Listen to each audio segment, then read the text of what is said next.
Hello and welcome to today's live stream. The first exposure that many people have to EFT is through online meditations. But while those are good, that's not really where the power lies. So today I'm going to be talking about how you can use EFT in your recovery, and we're going to do some tapping on shame, something that people voted for on a community post that I did. So if you're joining me live, let me know where you're joining me from. And I'm really excited to be talking about these three ways that you can help use EFT to help you heal your body, sort of beyond tapping meditations. So I hope that you're keeping warm where you are. We've got 1 degree where we are. So I've got my nice little heat pack, which is keeping my back warm. And I'm going to talk about shame later on in the stream. And because shame is a freeze emotion and it can lead to a lot of overwhelm, which is something that we tapped on together a few lives ago.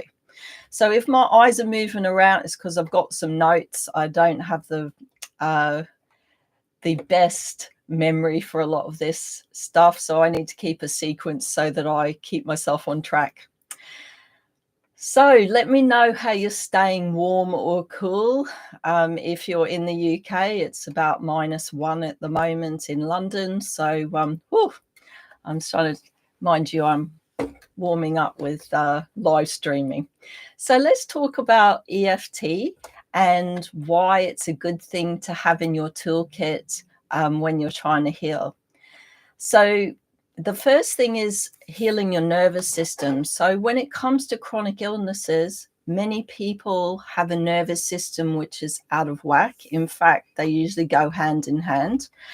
And that's because, nervous system dysregulation can cause a lot of inflammation in the body. I'm hoping that you can't hear power tools. My husband's doing woodwork at the moment. We're all told that inflammation is bad, but it's not just caused by bad food and toxins. It can also cause by a nervous system that's dysregulated by stress and trauma.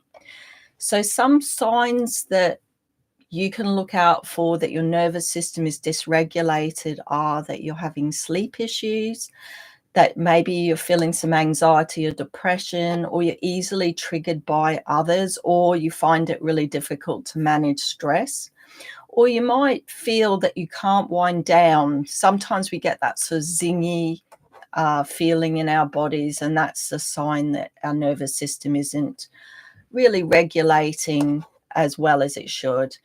And a properly functioning nervous system really isn't some obscure detail, it's kind of fundamental. So the thing to really think about is your nervous system and your immune system are really like two best friends, and when one's out of shape, the other struggles too. So if you're stuck in that constant fight or flight mode and your immune system doesn't really get the downtime that it needs, then our body's natural repair mechanisms start to lag. And it can also lead to chronic pain and muscle tension when we're very stressed all the time. And so the dysregulation can really undercut any other treatments or strategies that you're pursuing. So it's really important that we get to a place of calm so that we're spending more of our time in rest and repair. And this is where EFT is really great, because it can target the issues that are preventing your nervous system from operating smoothly. And of course, one of the main culprits for nervous system dysregulation, and really, they say that trauma can be stored in the nervous system. And so if you've been like many people, you've either had some big traumas in your life, car accidents, divorce in families, deaths. I mean, they happen to us all. But we don't often think about things like feeling invalidated and alone as a child, or bouncing between schools, which was something that happened to me a lot during my formative years.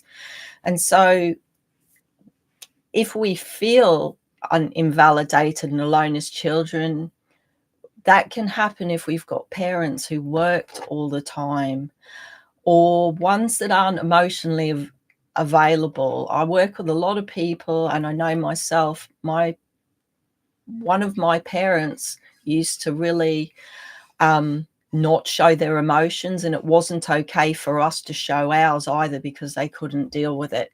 So those are really smaller, persistent traumas.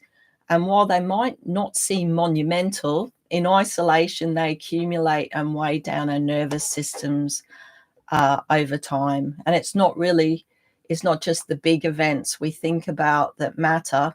It can be any event, any series of events that really shake our sense of safety or make us feel like an outcast or alone, because we are social creatures and our nervous system, we go into a state of stress if we're cast out, because we come from, we're descendants from tribal people who lived in tribes.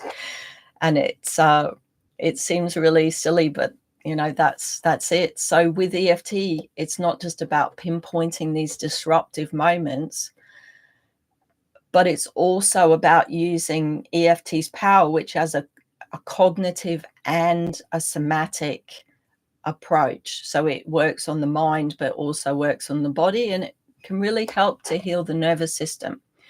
So I'm just going to have a look in the comments before I go on and just see what's going on in there. Okay. Yeah, I'm sorry to hear that, Katie. Katie says she's in the UK and she's listening for now as I'm just crashed after stress and desperate to heal, but sadly, I'm feeling hopeless. Katie, I'm sorry to hear that. Hopefully, you can do some tapping today together, as a group. I can see there's a few of us on here. And as Rosie says, you aren't alone. You absolutely aren't, Katie. Many of us have been there. So take care, sweetheart. So another thing that, and this actually talks to, what you're saying, Katie, is we can have a lot of unhelpful beliefs about our ability to heal, because we get to that place of hopelessness where, we've been down the medical alleyway, we've Googled every symptom, and we've probably heard countless opinions from professionals.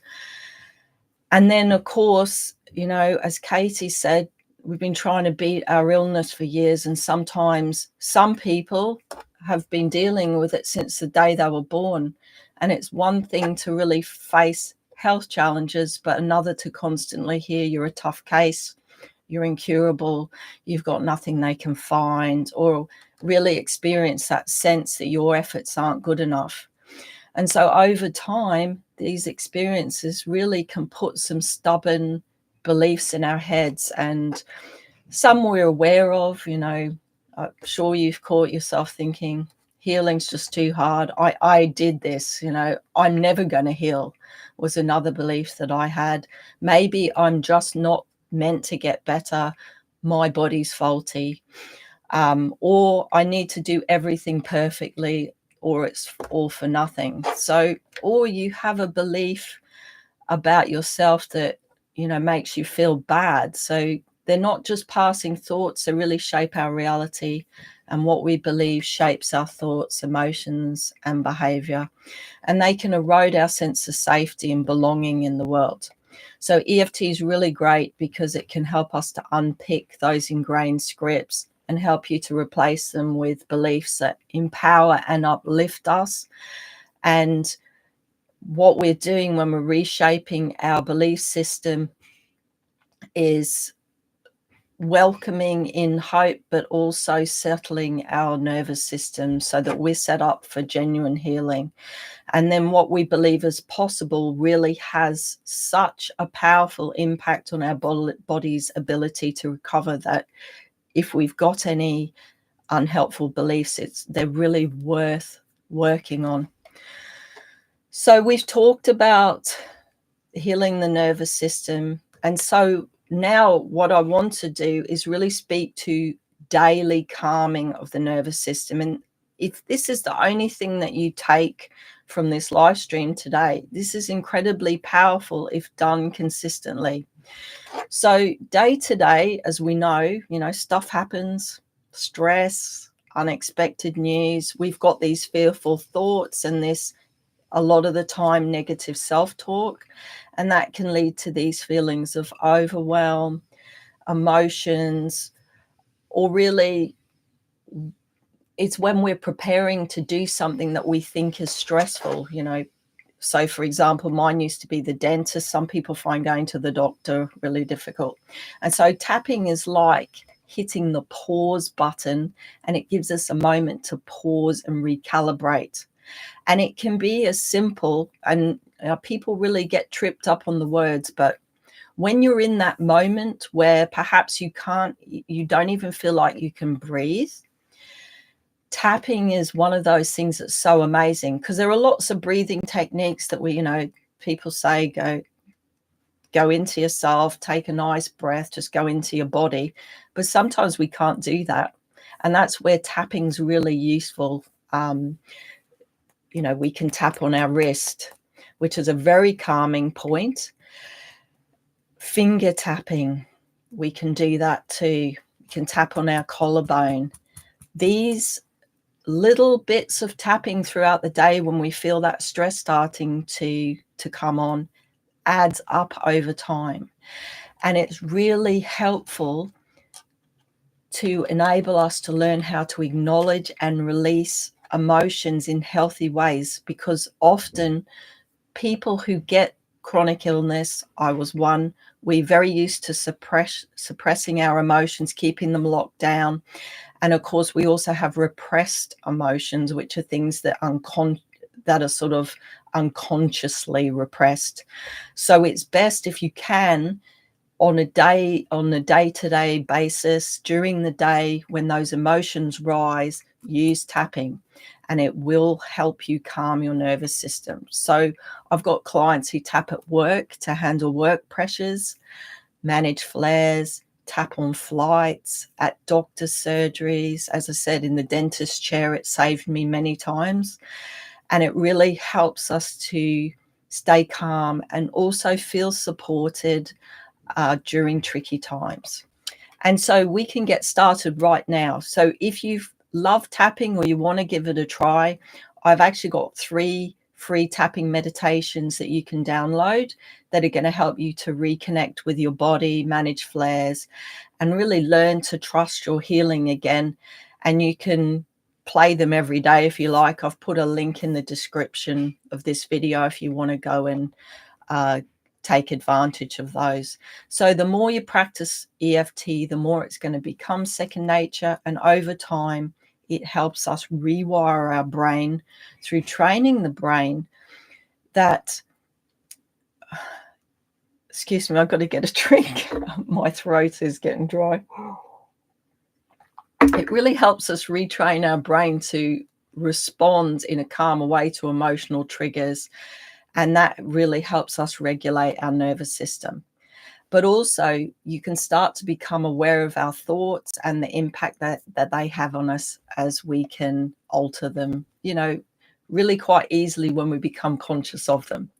So instead of that stress stacking up, you're actually addressing it in real time. And that's really how we start to heal that nervous system. So before I get into some tapping, I'm just going to have another drink of my tea. I just want to see what people are saying in the comments, and I won't be a second. So, yep. Okay. Yes. Katie says, thanks so much. It makes me emotional, the care. Well, it's okay to be cared for by other people, and for us to give you kindness. So take care, Katie. And yeah, thank you, Rosie. And Lena says, hi from Sweden. Hello. Hi from the UK, Lena. So it's time to actually get into some tapping now. This is like the best time of the live stream for me, because I'm so excited about sharing it. So we're going to start looking at shame today. And it's one of the heaviest emotions, and it's something that many of us face, as I found out when I did a poll. And it turns up in recovery for so many reasons. And it could be shame about our inability to heal, shame about some of our lifestyle or treatment choices that we've made, shame about our bodies or our life circumstances. And really, the goal for today is to start to acknowledge and to release some of that shame so that you can open up to self-kindness and compassion. And self-kindness and compassion boosts our immune system and increases our levels of helpful hormones like oxytocin, serotonin, which really boosts our feelings of happiness and joy and reduces stress. And I always tell people, actually, the first hurdle that we have to overcome when we're trying to heal chronic illness is that hurdle of self-kindness and compassion. And it can really open us up to some big healing when we start to treat ourselves kindly and when our self-talk becomes a bit more compassionate. So let's start that now. So what I'd like you to do is just take a nice deep breath in, as low down in the belly as you can get it, and just breathe in for the count of 5, and then a nice long breath out for the count of 6. And we're going to start tapping on the side of the hand. And don't worry if you're not used to tapping, I'll guide you through the points.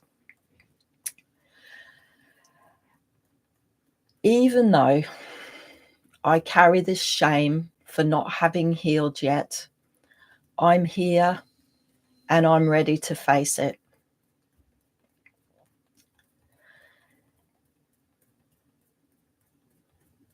Even though I feel all this shame for not being able to heal myself when I've seen other people do it, I'm here facing it and I'm acknowledging how I feel.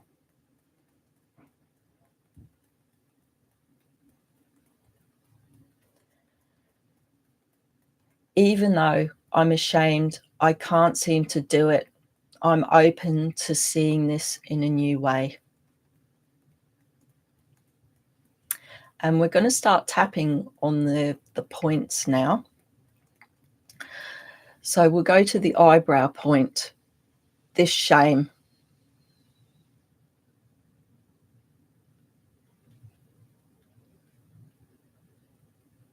Side of the eye. I feel it every time I think of my healing journey.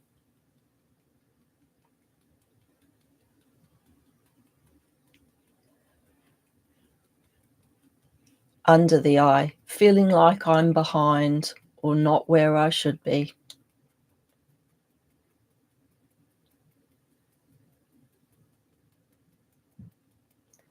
Under the nose, this weight of not having progressed as much as I'd hoped.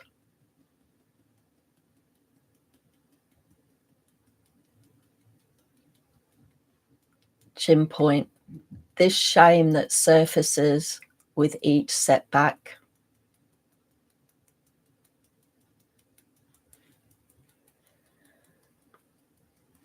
Collarbone, why is it taking me so long?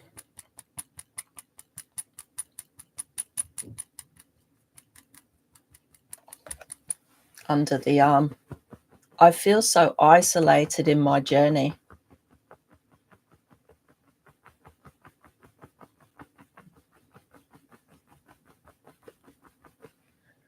Top of the head, this heavy shame.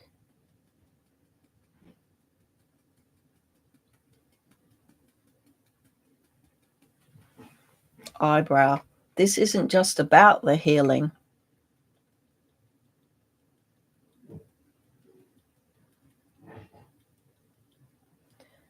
It's the comparison. It's the expectations.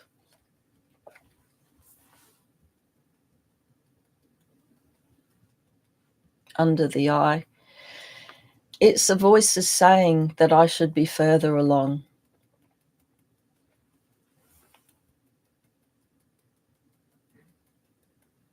Under the nose, the internal pressure I place on myself.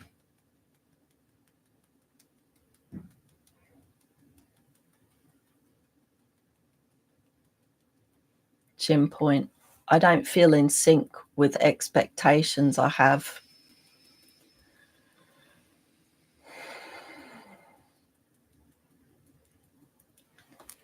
Collarbone.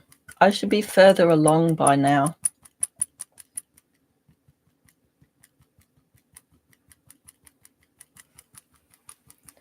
Under the arm. I feel like a failure and it makes me feel ashamed.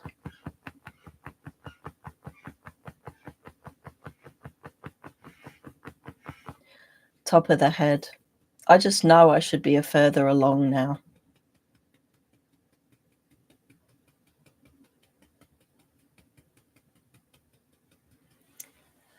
Eyebrow. Every time someone asks about my progress.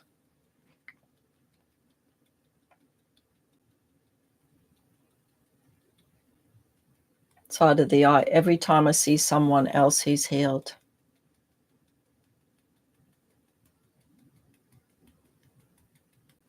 All these feelings.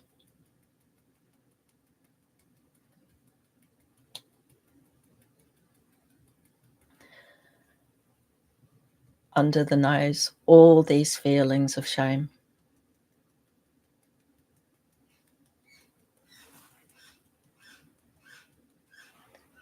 Chin point. All this judgment I put on myself.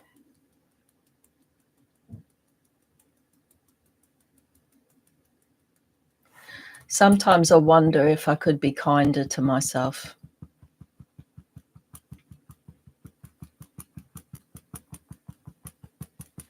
Under the arm. I wish I could be kinder. Maybe it's possible. Top of the head. All this emotion.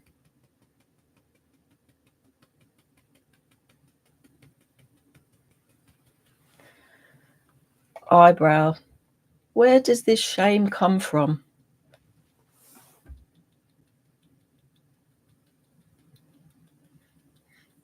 Side of the eye. Why is it so tied to my healing?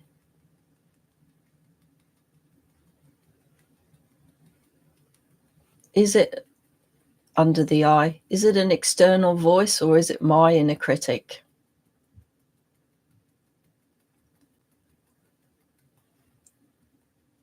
Under the nose. Or is it the milestones I set for myself?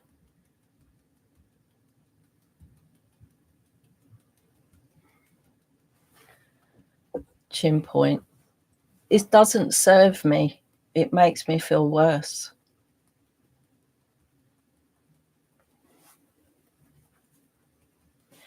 Every time someone asks me about my progress.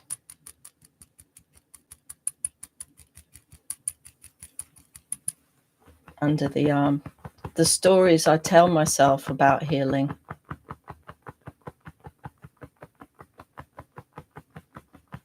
Top of the head. I can see it doesn't serve me, but I'm not sure I'm ready to let it go.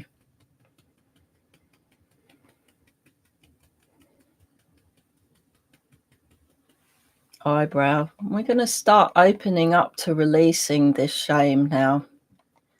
It's possible that this shame doesn't serve my healing.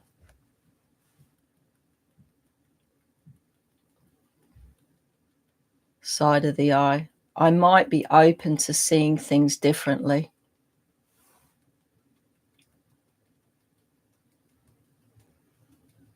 Under the eye. Maybe there's no strict timeline for healing.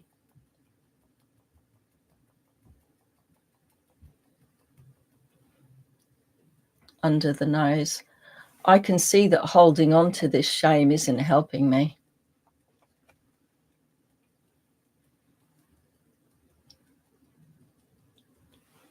Chin point.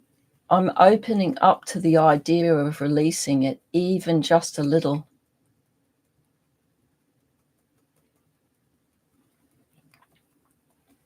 Collarbone. I can recognize my strengths in my journey so far. What it's taken me to deal with where I'm at every day.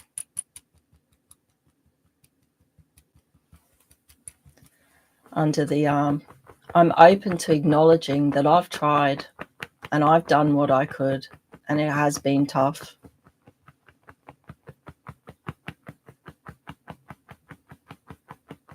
Top of the head. It's possible that I can embrace my unique path and find peace within it.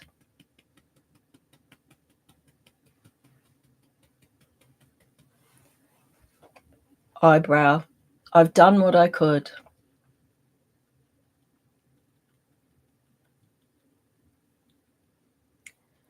Side of the eye. With what I knew at the time.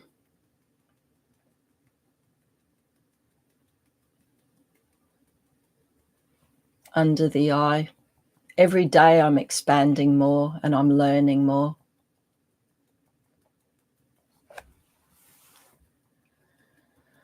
Under the nose. I'm open to seeing how tough it's been for me.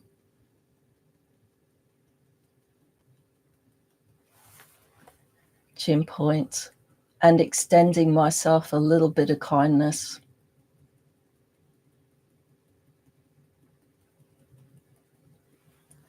Collarbone. Nobody else has gone through what I have.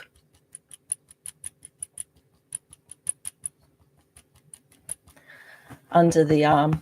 I'm opening up to acknowledge what I've tried and that I've done what I could, and that has been tough.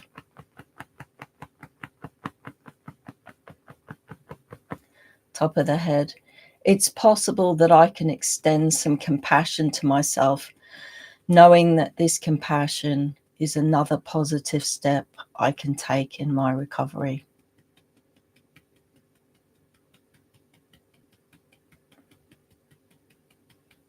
So extending some compassion to ourselves right now, and just like to check in, and by now you should be feeling a little lighter because we've done quite a few rounds of tapping. We've let go of some of the negative and we've opened up to a bit of the positive. And I hope that this has opened you up to a little bit of self-compassion. And if you can think right now about not being able to heal yet, and notice how that feels against how you felt when we first started. And if you still feel a little bit of shame, then keep tapping. And if you've noticed that it's shifted into another emotion, then keep tapping also, because that means that another aspect has come up for you. And just use your words and use your feelings. And even if the only thing you can do is focus in on the body and tap, you will start to feel shifts. And I'm just going to see if anybody has posted anything in the chat. Stephanie said, thanks so much for coming online and guiding us. I have to go. We'll catch it on the replay. Fantastic. Victoria says, hi, Victoria. Fantastic. Well, that's it for today. It was lovely to see you all, and let me know if you've enjoyed this live stream. And if you haven't caught the one on overwhelm, this is kind of a companion to this one. So yeah, thanks very much. I'm hoping to go live same time next week. Take care. Bye.